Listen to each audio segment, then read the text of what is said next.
Telugu Desam party వ్యవస్థాపక అధ్యక్షులు స్వర్గీయ నందమూరి తారక రామారావు విగ్రహాన్ని విజయనగరంలో ఏర్పాటు చేశారు. విజయనగరం మున్సిపల్ కార్పొరేషన్ సెంటర్ వద్ద ఏర్పాటు చేసిన ఎన్టీఆర్ విగ్రహాన్ని టీడీపీ రాష్ట్ర అధ్యక్షులు శ్రీనివాస్ యాదవ్ ఆవిష్కరించారు.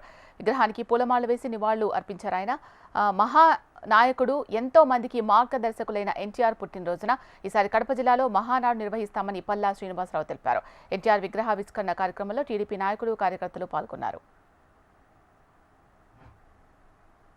మనకి మినీ మహానాడులు అంటాం. అది అంటే నియోజకవర్గంలో మహానాడు చేసుకొని అక్కడ తీర్మానాలు చేసి అక్కడి నుంచి జిల్లాకు వచ్చి జిల్లా తీర్మానాలు అన్ని జిల్లాల దగ్గర కలెక్ట్ చేసి అప్పుడు రాష్ట్ర స్థాయిలో మేము తీర్మానాలు చేస్తామండి. సో తీర్మానాలు అనేది ఇంకా ఫైనల్ స్టేజ్లో ఉంది. అయితే ఈసారి మాత్రం మాకు కడపలో ఉన్నటువంటి ప్రజానికం పార్టీ ఆవిర్భవించినప్పటి నుంచి అప్పుడు బాగా ఆదరించారు, మళ్ళీ ఇప్పుడు ఆదరించారు. కనుక కడపలో చేయాలి, కానీ విని ఎరగని విధంగా చేయాలి, never before and never after అన్నట్టుగా కడపలో మేము ఈరోజు మహానాడు చేసుకోబోతున్నాం.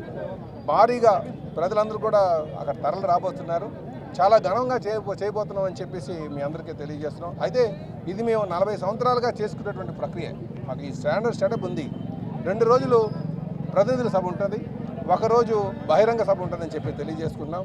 మాకు చాలా మంచి ప్రాంగణం, 145 ఎకరాల్లో ఆ ప్రాంగణంలో మేము మహానాడు చేసుకోబోతున్నాం అని చెప్పి తెలియజేస్తున్నాం. ఈ త్వరలోనే మేము మహానాడులో చేయబోయేటటువంటి తీర్మానాలన్నీ కూడా మీకు ప్రకటిస్తామని చెప్పి తెలియజేస్తాం.